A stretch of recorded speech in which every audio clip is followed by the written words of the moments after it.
Well, that was quite an introduction, so thank you everybody for being here. Bonjour tout le monde. My name, as you heard, is Jacqueline Hagin. Before we get started, I just want to put this idea out there. Hashtags, we kind of know what those are. We get a lot of those from Trump. I think we should balance out the universe by developing a hashtag for this event. So before we got into this room, we decided that maybe we could put forward 3 hashtags. I think we have nice selection for you to choose from. First hashtag is hashtag Housing Matters. Second is hashtag Policy Matters 2018. And last but not least, hashtag Older Adults Matter. So I would encourage you to engage in that conversation globally around why this is an important discussion for us to be here discussing today. I will not repeat my introduction. Thank you for that. That was a little bit different than where I was going to go with that. Thank you as well, Kevin, for acknowledging that we are gathered on the traditional unceded territory of the Mi'kmaq and to remind us that we're all treaty people. So again, it's my pleasure to be here facilitating this discussion today on policy issues related to housing and aging population. As you know, this flagship event is part of the work that the McEachern Institute does, and I'm very proud and pleased to be part of that work. And I think we've got a wonderful, robust conversation happening already in the green room. We're all kind of talking about the work that we're doing, and I think that speaks to the excitement that we bring to this issue, the passion and the excitement.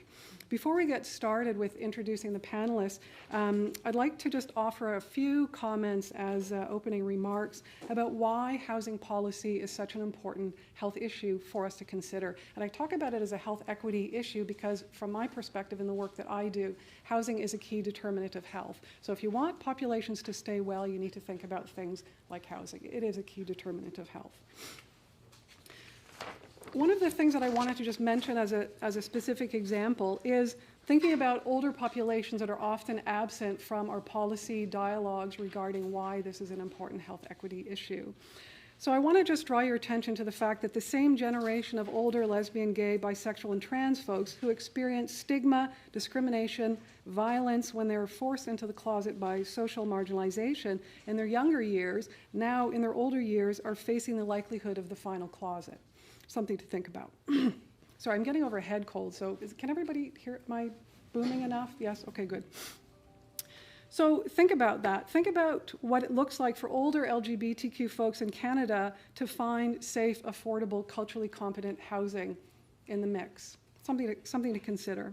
So what often happens is older LGBTQ folks will end up hiding or denying their sexual orientation and or their gender identity to remain safe in uncertain housing situations.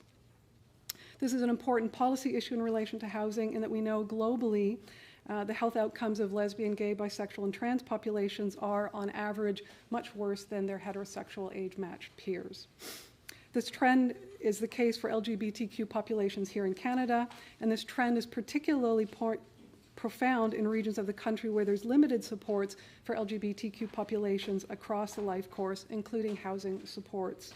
As you likely know, the Atlantic region, where we are currently housed, on average has higher rates of chronic disease, including a higher burden of cancer, disability.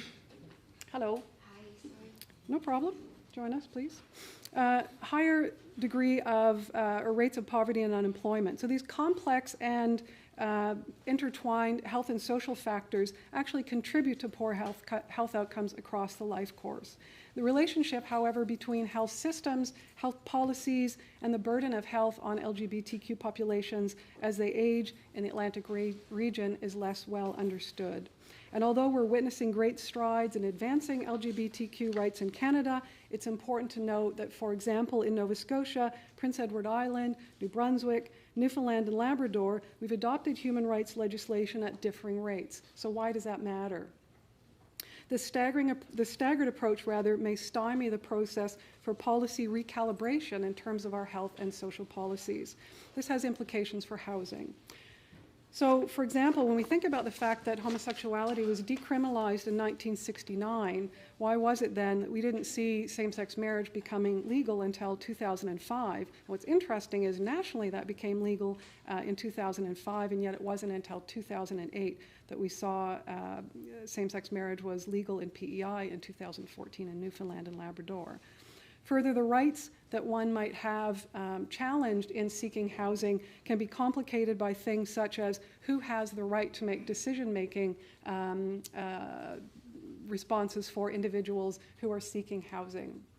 So this is complicated because we know that there are healthcare systems that require time to recalibrate their systems and how they approach policies, such as intake forms, electronic health records, etc. Policies also need to change to keep in step with important health equity issues. In the required readings that you did for today, I just wanted to mention briefly one of the papers, which is a paper that I penned, which is called Improving Pathways to Primary Health Among LGBTQ Populations and Healthcare Providers. And I want to use this as an example to illustrate the potential disconnect between what older LGBTQ folks say they need and what healthcare providers assume they need. So that disconnect has important implications for the development of policies, I would argue.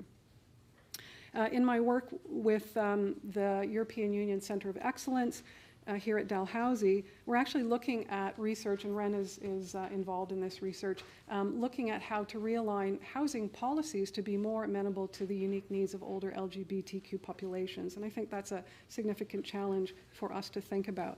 So what I hope that you will consider throughout this discussion today is the diversity of the Canadian population and the complexity therein of developing health and social policies that are meaningful and applicable to the needs of those populations. So you're going to hear from our panelists a little bit more about their take on these various issues, but please do keep in mind that the one-size-fits-all approach to policy tends not to be effective. So just to run you through the process from here on out, each panelist will have approximately 12 minutes to present their key messages. We have Tari in the audience who will do some gesturing about time's up. And if Tari fails on that front, Kevin has promised to take things into his own hands. So it is my pleasure to introduce the first panelist, Elizabeth Hagin. Elizabeth works for the Department of Seniors here in Nova Scotia. She's the policy lead for SHIFT, which is Nova Scotia's action plan for an aging population, a comprehensive and horizontal government strategy that was launched in 2017.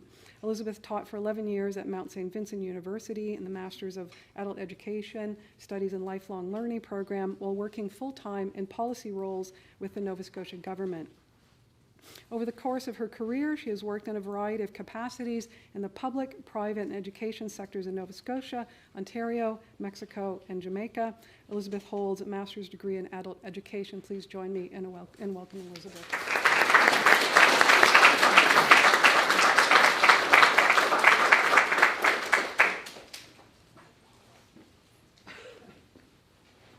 Thank you, Jacqueline.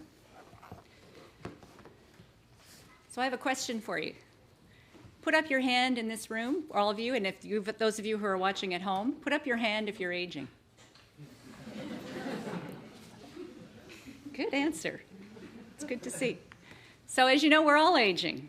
We're all in this together. However, when we speak about an aging population in this context, what we're talking about, of course, is the notion that as a population, as a whole, our average age is increasing. And so we're seeing a lot more older people in our population. And one of the neat things about our aging is that as we age, more and more of and we add more and more days and months and years to our lives, we're amassing an extraordinary amount of experience and knowledge and skills that we can bring to bear on the age around us. So when you think about the fact that we have a much older population or a population that's getting older, think about all the experience and knowledge that we could tap into and the advantages that we could bring if we can tap into our older population.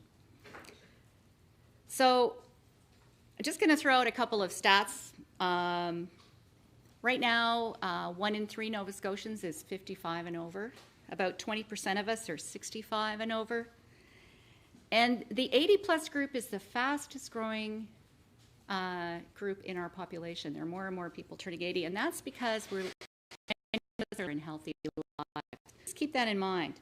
But I don't really want to get hung up too much on chronological age, because our experience of aging is a highly individual experience. Each one of us, as we age and when we get older, are shaped by our experiences individually, throughout our lifetime, our socioeconomic situation, our membership in certain communities, our identities and how those intersect, where we live, etc.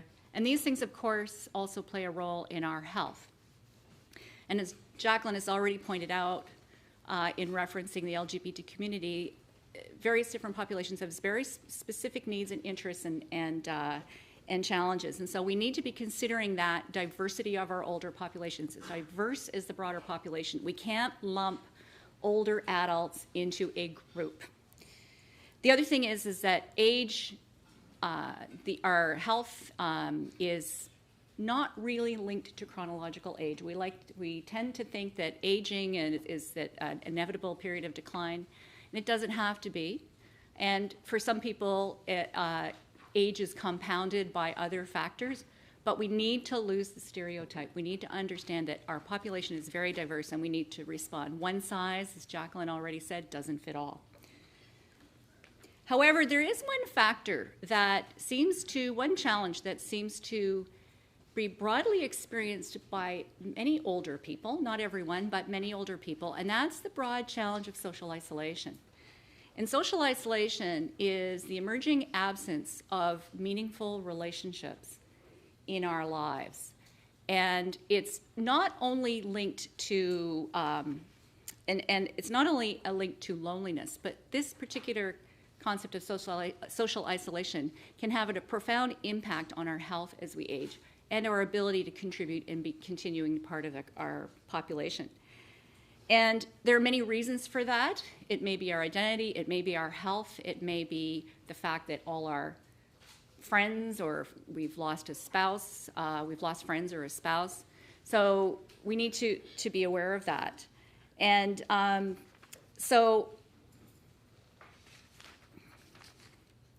So anyway, but it's also linked to these significant increases in health. And just as an example, social isolation has been linked to a 60% increase in the onset of dementia in a longitudinal study, a large longitudinal study that was happened in the States. It's also linked to other factors. And it's not just about the fact that our ill health causes us to be socially isolated. There are other factors at play. This is actually our health issues can be an outcome of social isolation.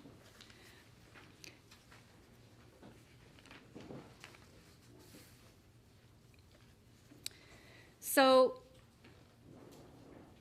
as we consider the concept of housing and planning for housing, one of the things we really need to think about is how do we keep our population connected and involved and participating in community. There's an enormous advantage in having our older population connected. We want to be able to tap into their contributions and and have them participate. We know that there's a connection to health. And so we really have to consider that. But here's another thing we want to think about. We in a society seem to have evolved into separating our generations from each other. We've actually isolated the generations from each other. So, for example, we may have a group of frail older people in a nursing home that's way out in the boondocks, isolated from communities and networks. My dad lives in a nursing home, and it's an industrial park. We can't walk outside into a neighborhood and see children or older people. So that's one group of it. We put children in schools. We put middle-aged people or working-age people are going to work in different locations. So we tend to be cut off from each other. And this has an effect on the concept of intergenerational solidarity, which is considered to be a really important notion for a healthy society. When you have the generations mutually supportive, understanding, and engaging with each other, that actually is really good for society as a whole. And again, that speaks back to the issue of isolating our older people. So my message today is not about housing, more specifically is that we need to consider, in the context of our housing planning, we need to consider things like how do we, in the concept, when we're designing our housing and our planning, what are we doing to keep the occupants of those homes and those places engaged with the broader community, engaged with other generations, involved and participating in all aspects of life in our community. And that's when we will have a healthy, aging, supportive population. Now, I want to just draw your attention to one thing. I'm not going to get into the details of SHIFT, but last year the Premier of Nova Scotia announced a government-wide strategy and action plan to address our aging population. This is a response to the aging of our populations. It's called SHIFT. It's about leading a shift in thinking about our demographic shift. It has 3 specific pillars. One of them relates to valuing the contribution of older people to our communities and to our province. The second one is about helping people to age in place, and stay supported in their communities and connected to their communities. The connection to community is extremely important. And so in that particular section, we address things like transportation, housing, social connection, etc. The third one is active, healthy living. And that not only addresses notions like, or things like the fact that we need to stay healthy and active and physically active and have access to good food and that sort of thing. It also reflects the importance and the problem of poverty and how that affects aging. So these are all addressed in SHIFT. I'm not going to get into the details of it, but I would encourage you to have a look at it. It is available online. The URL is novascotia.ca/SHIFT. And I'll look forward to your questions afterwards. Thank you.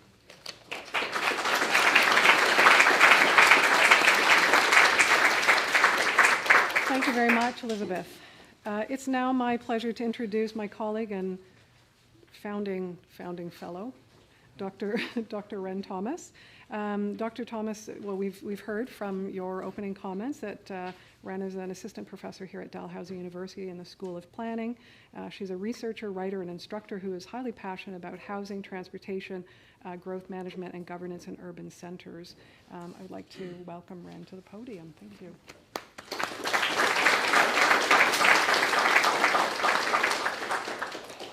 Hi. Well, thanks a lot for being here today. Very exciting panel. I would like to talk a little bit about, my introductions said that I have worked in the area of housing a lot. I've also done a lot of research around transportation, and some of my work has really looked at what I would call specific population groups, so youth and young adults, immigrants, women, and I think there are a lot of similarities in the housing needs for these groups and the housing needs for seniors, so that's kind of the theme of what I want to talk about today. So most of these specific population groups that I mentioned have smaller household sizes, they have lower than median incomes, many of them do not work full-time, for example, young people, students, they often can't afford home ownership. And they often need to live in areas, and Elizabeth touched on this already, areas that have good access to transit, to services, that they can walk or take transit to these kinds of different things that they need, because they tend to have low car ownership as well. So seniors may need slightly different housing options than some of these groups. For example, they may need a little bit more on the supportive housing side. But for the most part, what we're talking about is the same kinds of housing needs across these groups. So we're talking about affordable housing. We're talking about probably not ownership housing, so different tenures, either rental or cooperative, maybe co-housing. And we're talking about housing that is, that has supports nearby, or within the same building. So we're talking about being able to walk to things, being able to take transit. So this has been kind of interesting in looking at the kind of housing research that's out there.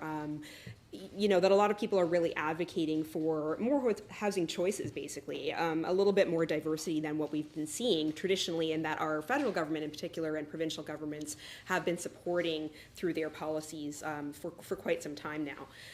So we're in a little bit of an era of, let's say, renewal of affordable housing right now with a new national housing strategy that just came out last year. And we're expecting at the provincial and municipal levels that's going to have an impact on the types of housing that municipalities, nonprofit agencies within cities and within provinces, and of course those provincial housing authorities are going to be able to provide. So what I wanted to touch on a little bit today is my current research, which is around rental housing policy, really because I think it relates to exactly what we're talking about here, which is the need for a range of housing choices and what cities are doing about that. And then I know Cash is going to talk a little bit more specifically about what Halifax or what HRM is doing and can be doing. So this current project that I'm working on is comparison of rental housing policies across 15 Canadian cities. And I looked at, 5 small to mid-sized cities, so with a population size of 200 to 400,000, and then mid-sized cities, which are between 400,000 and a million population, and then 5 large cities. And so what was interesting looking at so what I did is look at the official housing, if there's a housing strategy in that city, also the official plan, and whether they have any kind of local, bylaws or specific policies around to kind of, encourage the development of specific types of housing. So housing is really, a tripartite, it's all 3 levels of government are involved in terms of everything from the, from funding and programs to at the municipal level, designating specific land uses and allowing certain types of housing in certain types of in zones within the city. And so some of the interesting things that I found were there were, rental housing is quite significant in our cities, particularly in our larger cities. So if you look at the population, the percentage of the population that's actually renting, it ranges from, within this sample anyway, from 25 to 66% of the households. So in the larger cities, 66% is Montreal, but we see that in, that sort of similar levels in Toronto and Calgary and Edmonton and these kind of larger cities. So we think of, our policy has really conceived of rental housing as being, let's say, less important than ownership housing, but it really is quite significant. It's really a huge proportion of the population that rents or does not own. And for the purposes of this study, rental housing could be anything from supportive housing that is provided maybe by a nonprofit or a government agency all the way up to market rental housing. So some of the interesting things that I found were there were some programs that, every city had. So there were a couple that were that was possible because there's funding through CMHC or the provincial government. So things like rent supplements for low-income households or renovations to existing affordable housing so that it enables that housing to remain affordable. Those are programs that every city had because they come through those higher levels of government. Most cities actually have condominium conversion policies that prevent rental housing from being converted into condos if the vacancy rate is below a certain percentage. Most of them do sell municipal land to develop affordable housing, and they can usually sell it at below market rates to nonprofit housing providers. And then there's another range of policies that sort of some cities have, but not all of them. So some of them do a good job at encouraging secondary suites. That could be a viable option for a lot of seniors. Reducing or eliminating development fees for affordable housing projects. So some cities do that to try to encourage the developers, like it's quite financially difficult to build affordable housing, so that's a little bit of an incentive for them.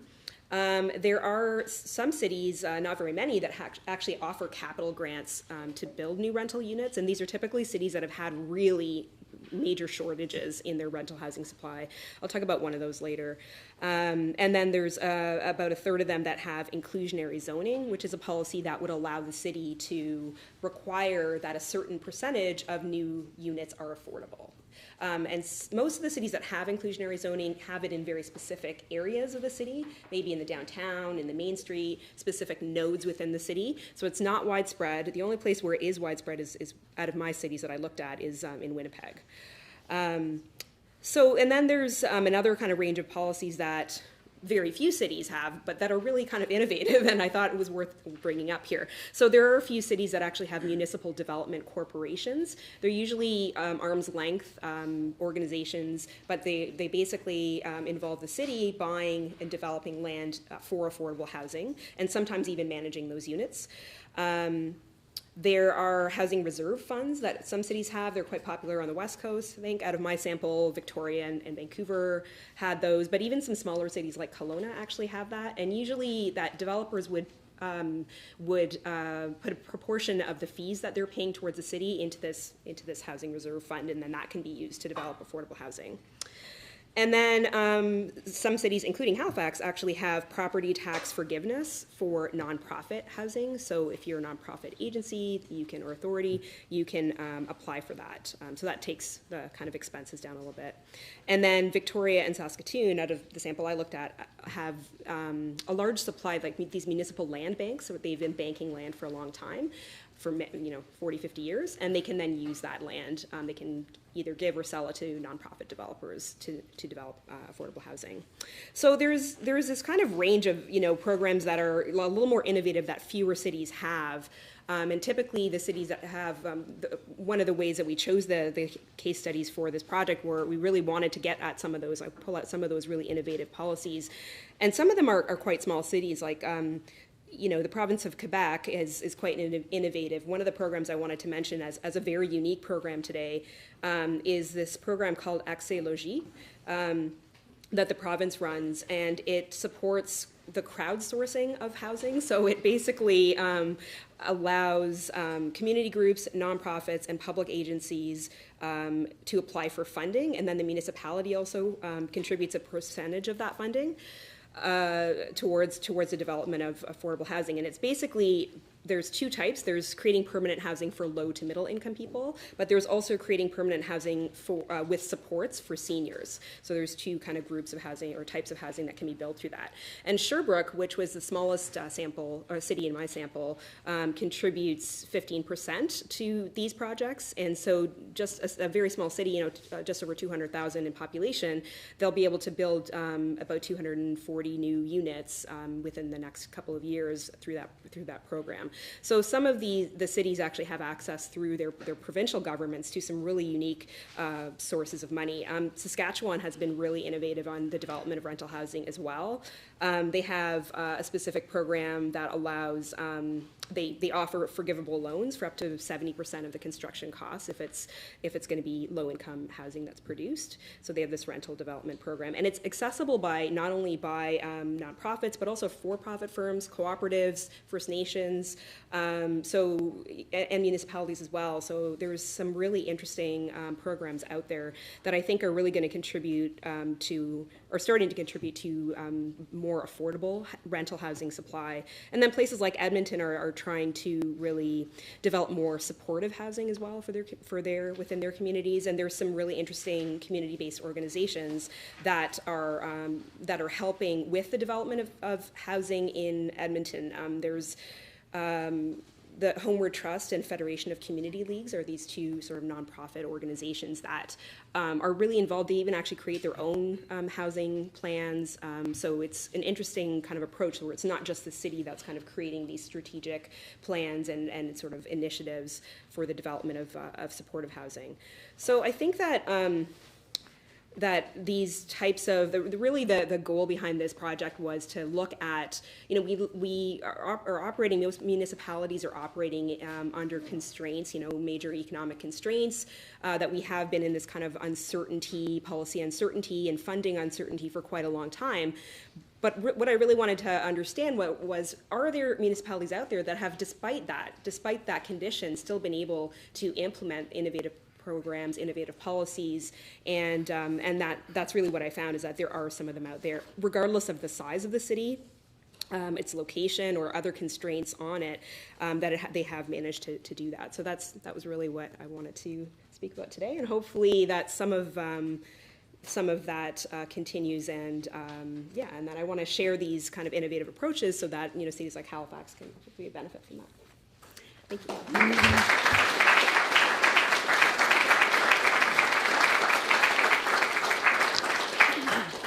Thank you very much, Ren. That was a great talk. Our final speaker is Kasia Toda. Kasia is a principal planner with the Halifax Regional Municipality Planning and Development. Over the past 15 years, she's been part of a wide variety of projects and policy initiatives related to regional and community planning, community development, community partnerships, and extensive research on housing, homelessness, and neighborhood change. Kasia is currently part of the team of staff dedicated to the Center Plan project and a larger municipal plan and land use bylaw simplification. Great. Kasia has a master's degree in urban and rural planning from Dalhousie University and an environmental science degree from McMaster University. So please join me in welcoming Kasia.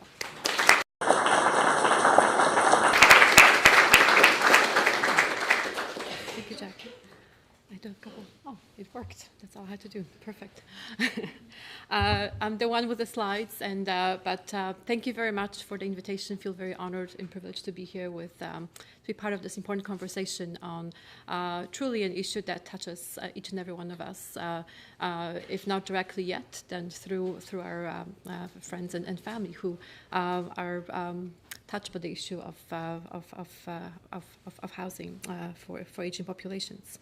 I'm here to follow up on the challenge, Ren's challenge to innovation, what the local governments can do, and hope that I can inspire some of you, new and budding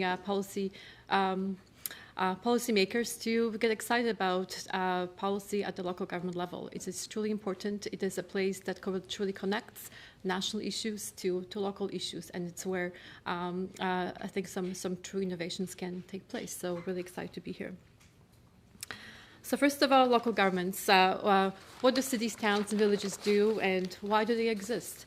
Well, obviously, this is where people live and choose to build their homes and their communities.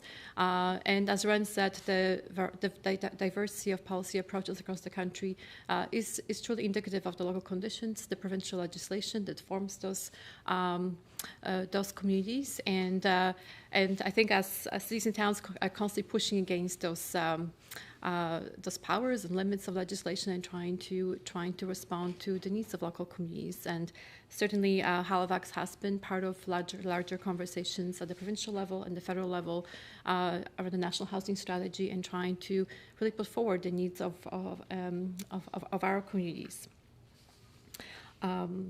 So many of the local acts talk about the fundamental purpose of cities and towns are to build healthy, safe, vibrant, economically prosperous communities. And we do have an extensive toolbox of policy tools that we can do.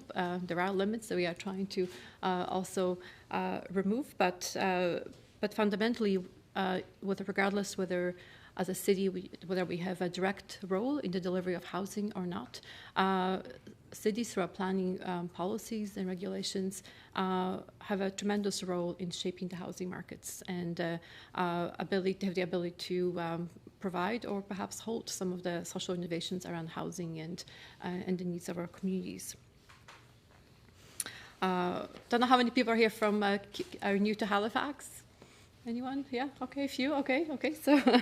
So in case you haven't really had a time to tour around, the Halifax Regional Municipality, we are a regional municipality. We were formed in 1996 from the city of Halifax, city of Dartmouth, town of Bedford, and a large county area. And we are actually the size of PEI. It takes about 2.5 hours to drive from one end of the municipality to the other. We are very urban and also very, very rural as well. So we have a whole slew of issues. So we are a bit of macrocosm of provincial issues when it comes to housing, any type of housing, but in particular housing for aging populations.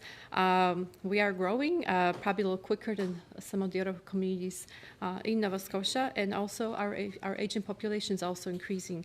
While we grew about 3% in between last two census periods, our aging population increased almost by 24%. So you can see that we are definitely as a whole aging, and there is a huge diversity among the aging populations, as was already mentioned. So aging population is a microcosm of a larger community and cannot be painted with one brush.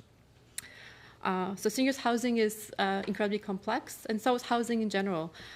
We talk about housing in terms of housing continuum, which from everything from emergency shelters for the homeless aging populations, and here we also see huge aging trends through transition, supportive housing, assisted living, social housing, where affordability is obviously an issue, rental housing, and we have extensive, I think close to 45% of our households are renter households, and ownership housing. So within that, there is a huge complexity and great opportunities to blend those models and to provide great diversity of housing.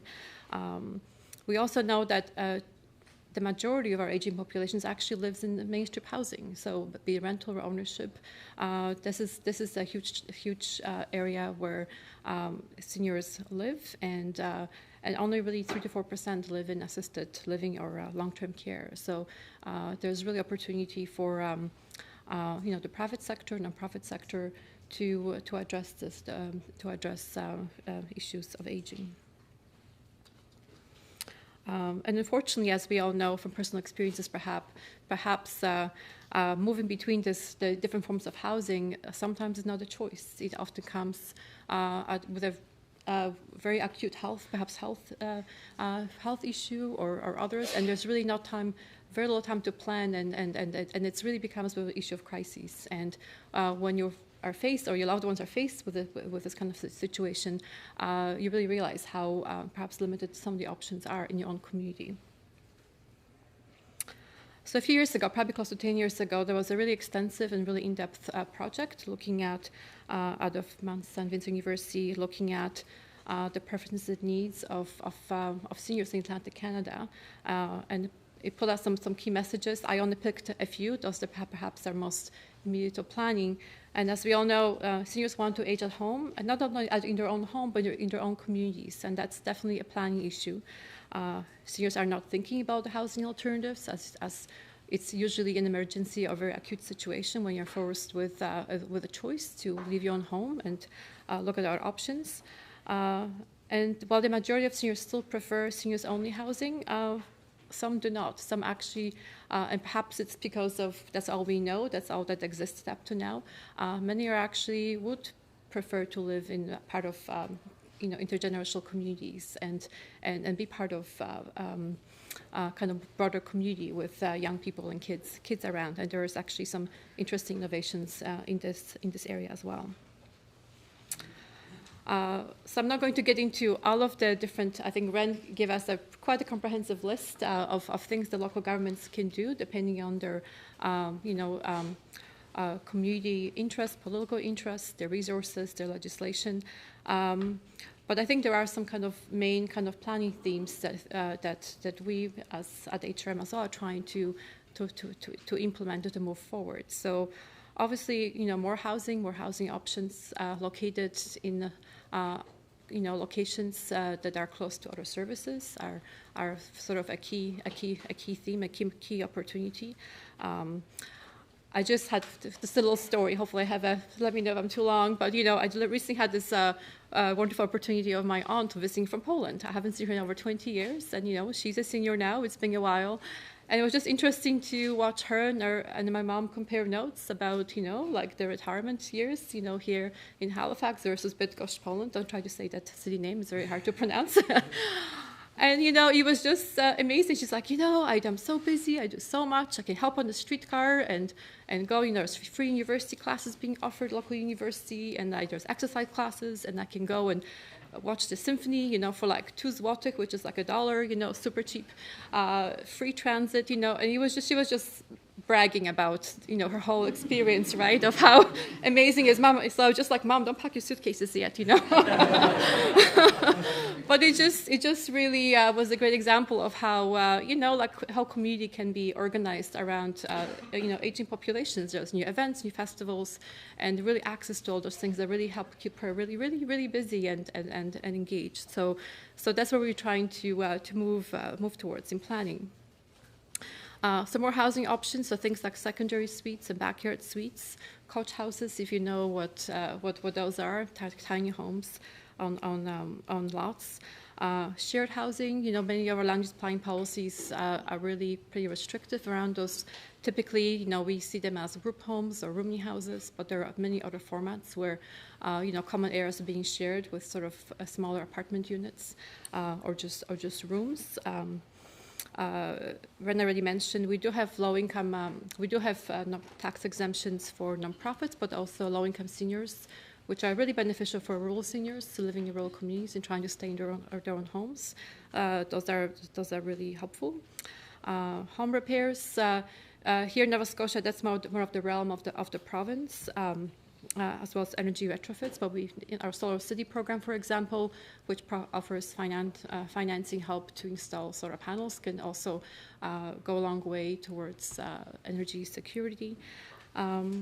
Various incentives such as land density bonusing. We don't have our council actually has asked for inclusionary zoning under our charter. That's still being considered, but we do have a tool called density bonusing, and we are working hard to try to implement it under the central plan and other. And we just recently got the permission to use it throughout the municipality, not just in the urban core. the city has also implemented low-income transit pass. I think that's also really helpful to seniors who may not want to, may not be able to drive anymore. So providing access to services such as shopping and other things. And I can underestimate the importance of streamlining approval processes. So as a city, we get to approve, say yes or no to pretty much anything that's built in the city. And under too many areas, this is a discretionary process. It's very lengthy and expensive. And it's very hard to get a call from a nonprofit who got this big fund from the province or government to build new housing. It's like, oh, you can't build it here, or you can't build it there. And it's going to be a year before we, can allow you to build it. So that's a real challenge, and it's a symptom of very outdated land use regulations. So very quickly, this is a challenge for policymakers such as you. In our municipality right now, we have 21 municipal planning strategies, which translates into 481 zones. And this is the project that I'm working on. So if you come to our desk, what can build where? The answer is very, very difficult, very, very challenging. So the kind of long and public process updating those regulations is really critically important. This is our little secret shelf of binders. Sometimes less is more when you write policy. Just sort of keep in mind in your future careers. And I think it just goes back to, it's not just a matter of deleting some regulations or tweaking them. It really, when we try to look, our council actually recently asked us to look at the whole issue of seniors housing. And we realized we can't just tweak it. We need to really reopen those policy discussions. We need to update our policies, which were written in the 1970s, 80s, where we had the young population, where we had, car was the king, and everything was, was always separating various land uses. We really need to update everything. We can't just tweak it. So we can truly have complete communities where people can, live, workshop, learn, close to one another, and have many mobility choices. I know. So some of the key policy concepts that we are trying to bring to life as part of projects such as Center Plan are really about, strategic growth in the right places, close to services, pedestrians first, complete communities, and human scale design. So when you walk down the street, you feel like you're welcome and you don't feel, smothered by cars and tall buildings. So what can local governments do? Definitely the whole reform around land use policy is really critically important, because that really can stifle right now what's allowed, and doesn't really, in some cases, doesn't translate into the current values and needs of the community. We want to enable work with the private and nonprofit sector to develop new solutions, engage with local communities while the ideas are germinating, work in partnerships with governments, and obviously continue to work across the country, because some of the issues and struggles that we have here locally are very similar to what other cities and towns are experiencing in other places. And here's a plug for Center Plan. Stay engaged. It's coming. Thank you.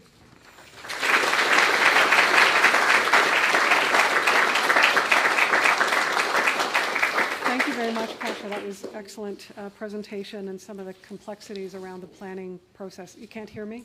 No, you cannot? Sorry. Really? You can't hear me. Sorry about that. I'm trying to boom my voice as best I can. Apologize for that. So again, thank you to all of our presenters. Great job, everybody.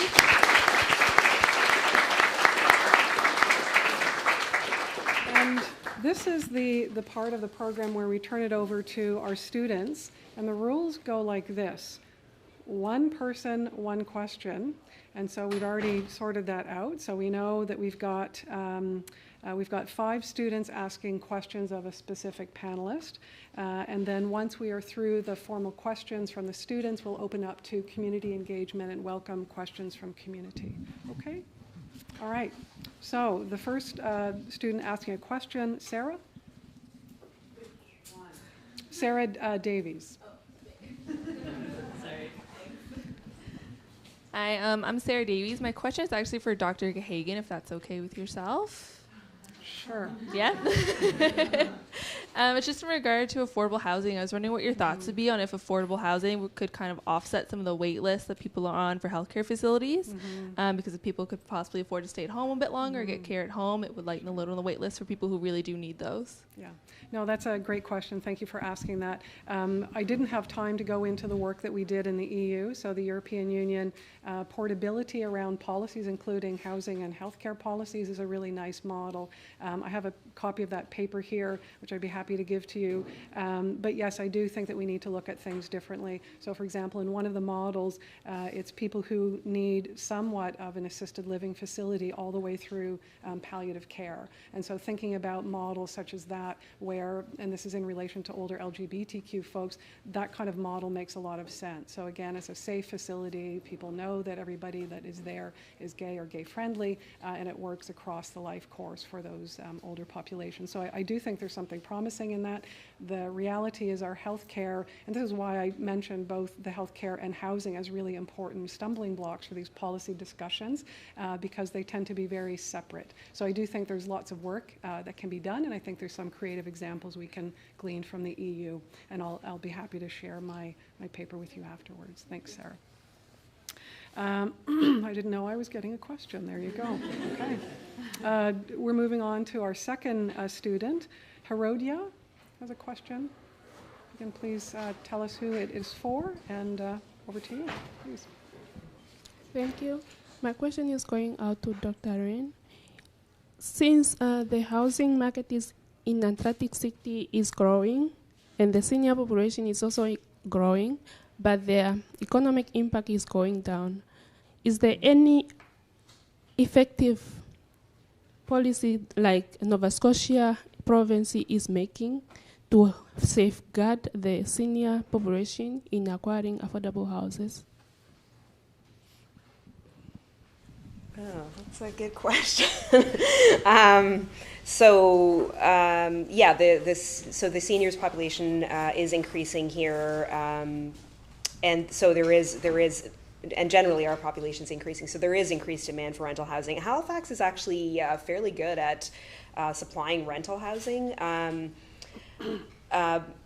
Compared to other cities, a lot more of, if you look at Canada Mortgage and Housing produces these housing starts data every month, I think, monthly housing starts, and you can look at that, and in terms of the percentage in Halifax that are rental housing units is actually quite a lot higher than in other cities. So for rental housing, we're actually doing fairly well, but I would say that maybe there's other types of housing that we have quite small supply of right now. For example, cooperative housing, there's only 1,000 units of cooperative housing in Halifax. There's something like 48 different housing co-ops, but they're quite small. It's a type of housing that CMHC encouraged a lot in the 1970s up until the 1991 or so, and then funding dropped off for that. Quebec has actually continued to fund cooperative housing at a much higher rate, and two groups that are really benefiting, I think, from that are students and seniors. So there's student-specific co-ops, there's senior-specific co-ops. We do have a seniors co-op here. In fact, one of the residents from that co-op is in the room today. I won't out her, but she's here today. So cooperative housing, co-housing is another option that has been done in a few places in Canada already. Actually, housing students and seniors together has started to happen a little bit. It's a model that happened in the Netherlands and in a few other European countries, and is starting to happen in Canada. So we're doing well, I think, in some areas. There's other areas that where the municipality and the province of Nova Scotia are working to sort of integrate that new funding that's actually coming through the National Housing Strategy. So some of that funding is going to go towards repairing and renovating housing, existing affordable housing. That will really help, I think, with some of the kind of nonprofit housing or public housing that actually already exists, keeping that in that supply, vibrant. And then there is another program through the National Housing Strategy that will also contribute to just new seniors housing units, outright new units. So hopefully we'll start to see the impact of that in Halifax soon. Moving on to the next Sarah, who has a question. Please go ahead. Hi, this question is also for Ren Thomas. Sorry to put them back to back like that. Just to preface it, I'm originally from Montreal. My parents are also from Montreal, and they retired to Hants County in Nova Scotia as seniors in that group in a rural situation. And then myself moving here from Montreal about 4 years ago, Quebec has the second highest tax rate after Nova Scotia, and I'm just wondering what you think are the best options to be that the government possesses in changing the efficacy of housing for both sets of populations, both specifically to Halifax, though. So what, with such high taxation, can they mimic from other provinces and bring into Nova Scotia? Yeah, well, a lot of the point of, my research is really looking at, how transferable are these policy ideas or concepts or, tools that we have in other municipalities, other provinces. I think there are some kind of there are a number of unique things going on in Quebec in terms of housing that no other province is doing. Really having sort of a provincial province in every presence in every city, right? Through these Office Municipal de l'Habitation. So there's an OMH in every city. Even small cities have that office.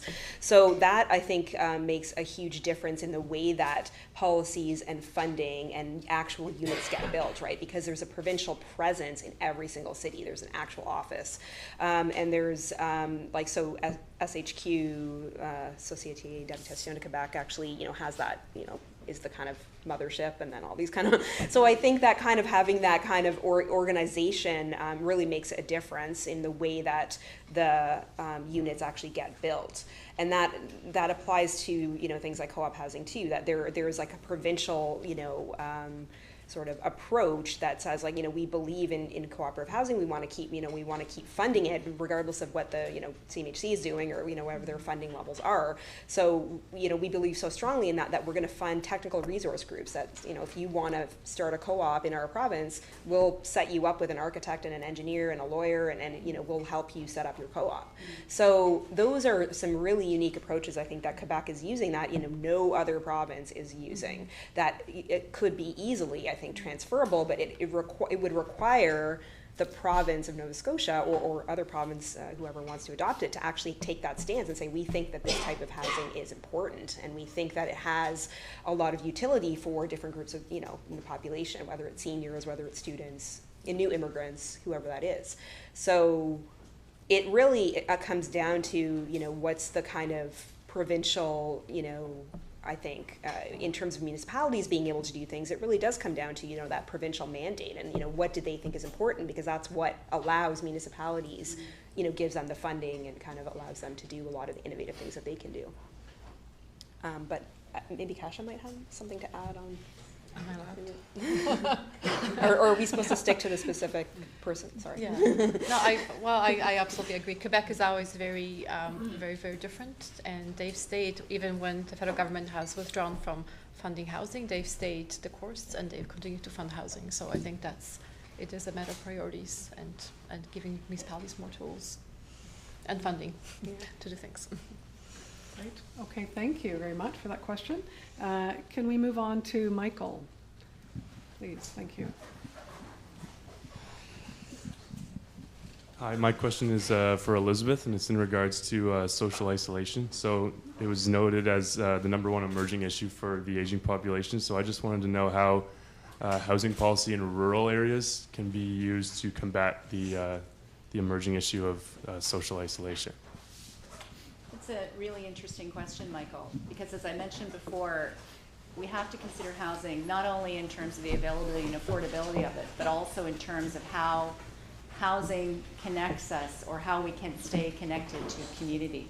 So one of the things we're doing with the province is putting a major emphasis on community transportation. And there was just an announcement about a week ago about, on the South Shore, for example, a new bus route connecting communities through southern Nova Scotia.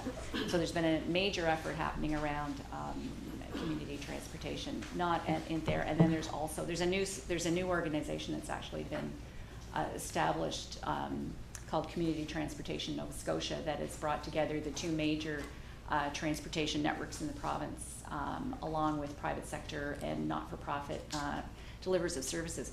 One of the interesting things is that there's a lot of different, I'm focusing on transportation because of that ability to connect people, but one of the interesting things about that is there are a lot of different actual services in communities across the province. It's the interregional and interconnections that are challenging.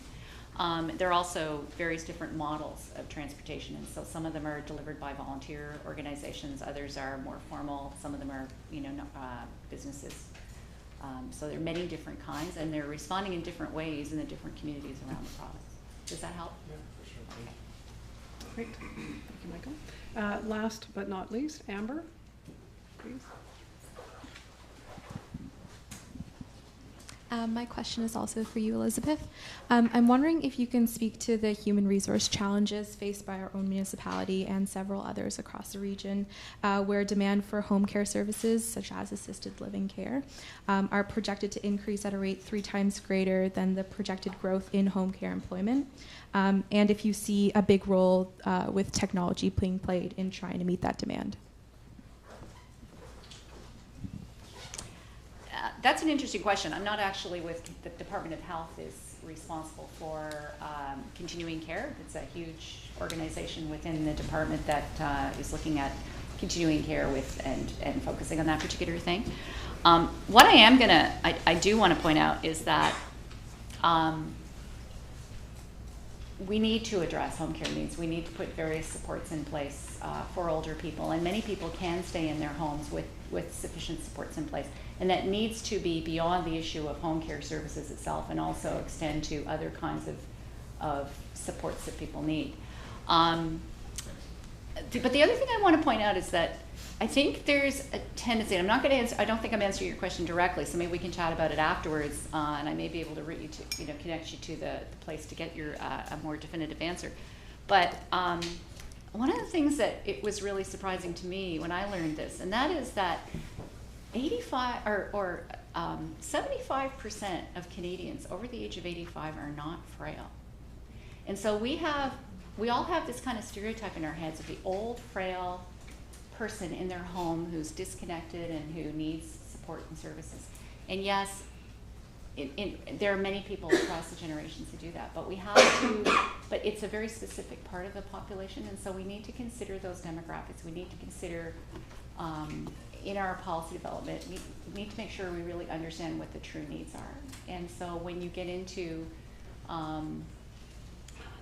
these issues, it's really important to pinpoint what exactly is needed. So we can chat after this. So. Okay. Great, thank you very much. So that ends the formal questions from our students. We now would like to open the floor up to other questions. So if you do have a question, please state your name and who your question is for, and Tari will come right over. Hello.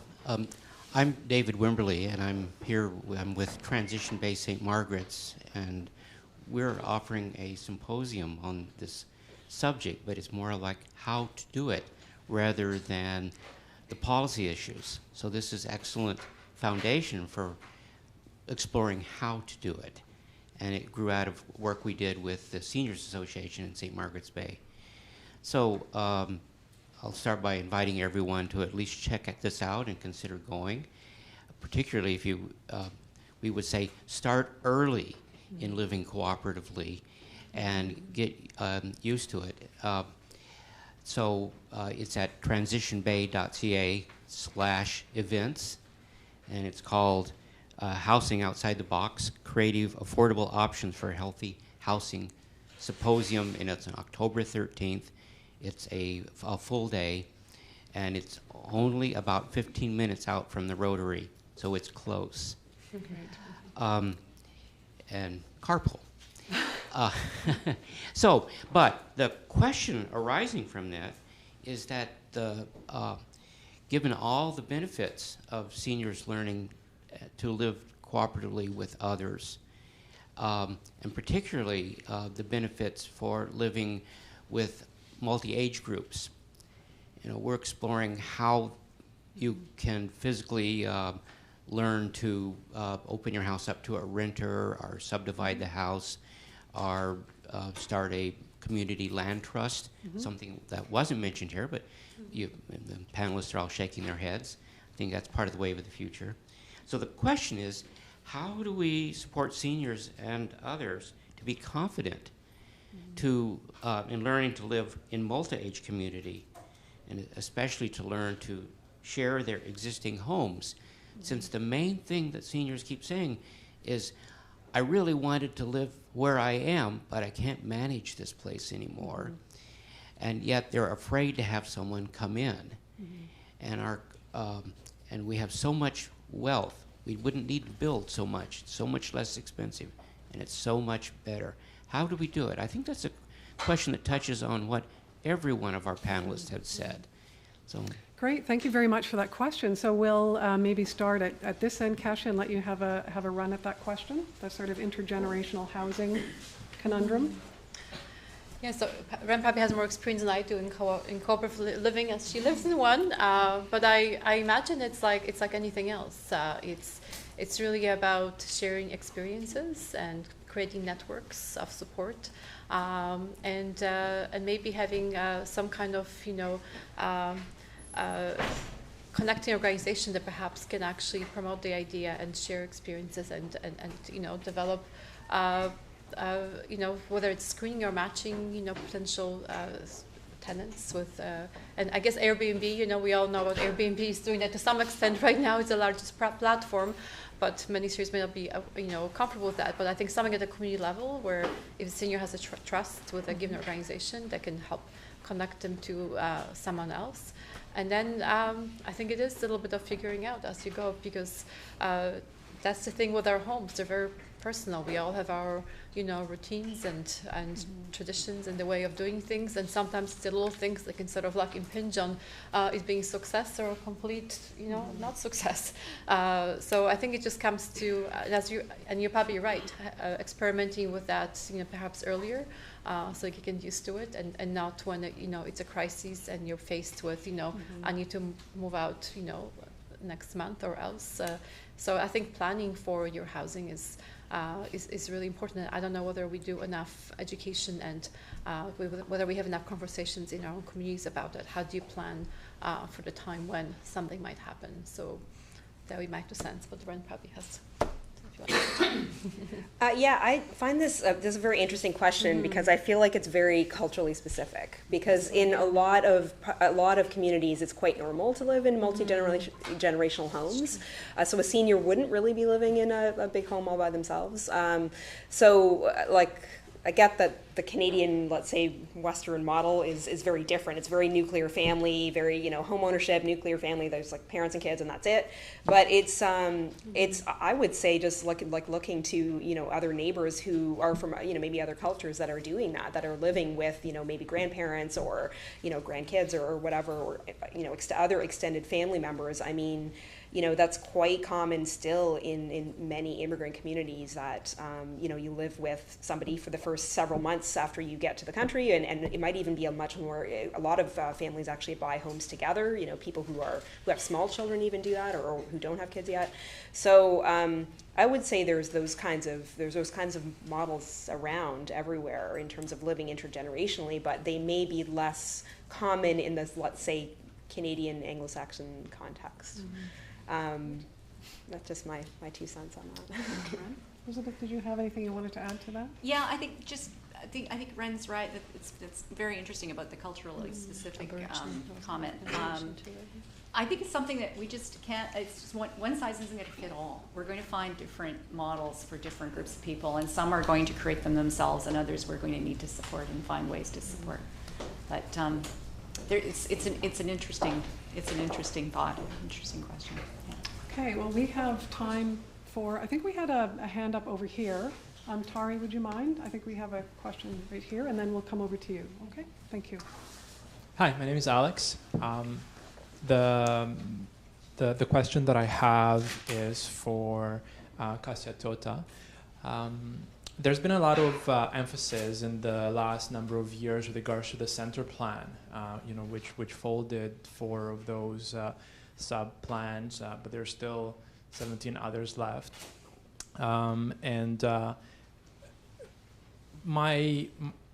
What I've noticed, being a new Nova Scotian, is that we're placing a lot of emphasis on ensuring that older people and other populations live in the downtown of Halifax, live in the downtown of Dartmouth, because it will save us $3.1 billion in the next 10, 15 years from an urban planning perspective. But what about the urban planning that has been done maybe not very wisely, or not to our desired standards right now in East Dartmouth, in other communities that perhaps Preston, that has received media attention, where there's lack of sidewalks, there's lack of bike lanes, there's lack of transportation beside just on the main road, with urban transit being available there, with ride sharing not being allowed. What is it that HRM is planning to do from an urban planning perspective to address the needs of communities outside the downtown core of Dartmouth, the downtown core of Halifax? Thank you. Okay, thank you. Thank you. Great section. I know that there has been a lot of emphasis on the downtown plan, the regional centres, which includes actually quite a large area of Dartmouth and the peninsula, starting with that first under the regional plan, because they are some of the oldest plans as well. So we want to get to those first, and it's quite a complex undertaking to actually get it done and approved. But we are already also talking about the suburban plan and the rural plan as well. And although perhaps they were not as well advertised as centre plan, we are working in those communities. There was a plan update in Tantallon, St. Margaret's Bay, Main Street, Dartmouth also has had sort of modest updates to those communities. Council constantly initiates small changes that were not maybe as public as centre plan, but they are coming. The transit system, as move forward together, has made a number of changes, and perhaps it still may not reach all of the communities. We also found that a small rural transit program, so where communities groups can apply to bring rural transit to their communities as well. Sometimes you have to pay attention to all of those things, but it's definitely, we are a regional municipality. We try to look at all of the communities as best as we can, but the updates to planning documents, they are very resource intense. Involve extensive consultation, research. We are already looking at the next steps beyond now the centre plans on the horizon. At least the first part of it, we are looking at suburban plans as well, because there's some actually amazing innovations around how do we retrofit suburban communities, for example, to make them more walkable, more transit friendly, more. And I think some of the concepts for centre plan that we're kind of testing right now can be, I think, to some extent transferable around transit corridors, putting densities on transit routes, protecting local neighborhoods, developing more commercial nodes within those communities so that services are more accessible. So I think everything that we're learning through centre plan, will apply to other areas as well. Great, thank you, Kasia. We have a question over here, please. Hi, thank you. My name is Pat Kipping, and I am an advocate for collaborative housing, particularly co-housing and cooperative and shared housing. I'm aging, and I am a senior. My question really is about, and I guess it's a bit of a request to future planners and policymakers, to how do we stop thinking about our population in terms of hard numbers and ages, and more in terms of generations, because there are seniors and there are seniors, and the two groups of seniors that we as a society are dealing with now is my generation of boomers and the generation of seniors, my parents and people in their 80s and 90s, if they're still alive, and often 70s, the greats, the people who are born between the two world wars. Because we experience aging in extremely different ways, depending on when we're experiencing that, not by our age. And I find it personally really frustrating to see the public conversation and the conversation in media talking about seniors, and it's entirely dominated in this province by the need for long-term care facilities. Whereas when you look at 3 to 4% in long-term care plus assisted living, collaborative housing, co-housing are really good forms of supportive living that aren't expensive. Maybe providing the form of housing is. And I know that there is a study out there that says that seniors generally want to live in seniors-only housing. But that study stopped at the first year of boomers. Mm-hmm. So it didn't take into consideration what the boomers want. And I imagine most of your parents are in my age group, boomers, and we have different kinds of relationships. So I guess my question is really, how do we shift the public and the policymaker conversation away from one kind of evaluating the needs and another? It would have to be a real change in how we look at it. And it was really sad to hear Elizabeth say, well, I'm not in the health department because we've divided governments up into such silos that the opportunity to work across, because housing is a health issue. It is a determinant of health. And so I guess I want to ask, I don't know which person wants to take this question, but. We have a little bit of time left, so if you are quick and snappy with your responses, we could probably cover all three of you. Who would like to respond first? Yeah. Oh my goodness. Can you repeat your question? I'm thinking about all the things you're saying, nodding my head, right? I know, we've had conversations. I will respond that shift is, you talked about being siloed, and that was actually, with reference, my comment there was referenced specifically to the home care question, because that is a very special area with a lot of knowledge and a lot of effort and attention at the present moment. But the strategy shift, or the Nova Scotia's action plan, is about trying to work across the silos of government. It includes 12 or 13, depending on how you count them, agencies and departments of government who are trying to work together on specific and also individually on specific aspects of the plan. The housing piece has been a lot. The housing piece that we have in there is very much related to the specific kinds of investments that are being made in all sorts of different ways of supportive houses. So it includes everything from rent supplements to renovation, access to resources or for financing to support renovations of existing homes and existing structures. And partnerships have been a really big part of that, between not only across levels of the provincial government, but the housing issue is very much around the partnerships of the three levels of government, right? So provincial, federal, and municipal. We all have a role to play in that, and we all have particular focuses too. So Housing Nova Scotia, for example, is largely focused on lower and moderate income families, because that's where they're seen as a focused need there, and so a lot of the efforts are around that.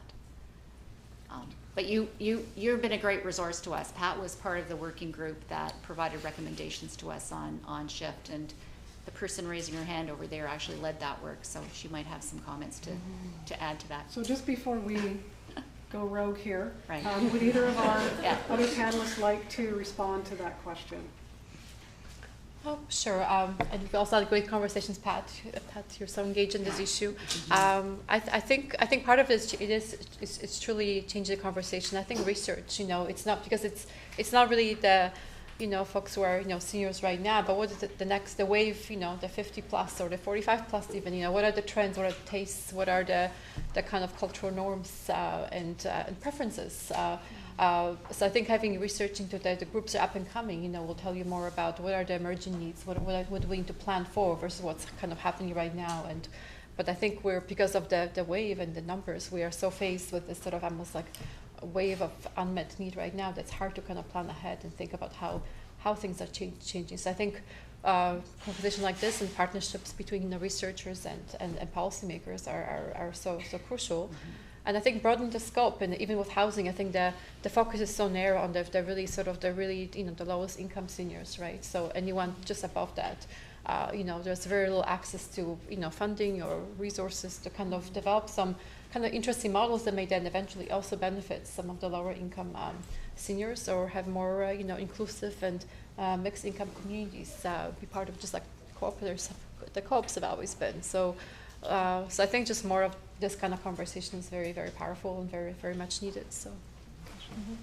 Ren, anything you'd like to add? No? Okay, fair enough. Do we have time for one last question? Sure. Okay, so we have a hand up over here, please. Hi, thank you. My name is Jacqueline Campbell. I'm with the Department of Seniors, and having listened to everything here today, the takeaway that I'm getting here, and it's not as much a question as a statement, is if we want to see more collaborative, cooperative, co-housing, intergenerational models, how as a province, do we do that regardless of what level of government we're in, which, not-for-profit community member. And I think it's the three things: encourage, incentivize, and educate. So, hats off to, for instance, St. Margaret's Bay Transition Association and the work that's happening up in St. Margaret's Bay to kind of, if we want to reduce not in my backyard, and I'm not a senior, so you're not talking to me, we need to have more conversations that are about the nuts and the bolts that people can relate to. And, funding for pilots that show what that could look like, because how many times do you speak to people and it's like, collaborative, cooperative, co-housing, what the heck is that? What does that look like? And how, if I'm somewhat interested, do I get involved with it? We need to make it more tangible for folks. And then, the models for financing for not-for-profits. There's a lot of groups that are interested in that, and there's a lot of models for financing that we have to kind of bring up to the 20th century. And the last thing I'll say is, if we want people to think about it and plan for earlier, we need to change our language. Seniors, nobody's a senior. My dad is 94 years old and he's not a senior. Nobody wants to be called a senior. So if we start to refer to people as across all the ages, and that's a reiteration of everything we've heard today. But older adults is the term. If we want to replace seniors with older adults, it helps to get people to the table to listen. Thank you. Great, thanks so much, Jacqueline. So we're out of time. I'd just like to thank our panelists and our students for their great questions, and thank you all for being here. And I'm going to just ask for a speedy round of applause, and then I'm going to turn the microphone over to Kevin.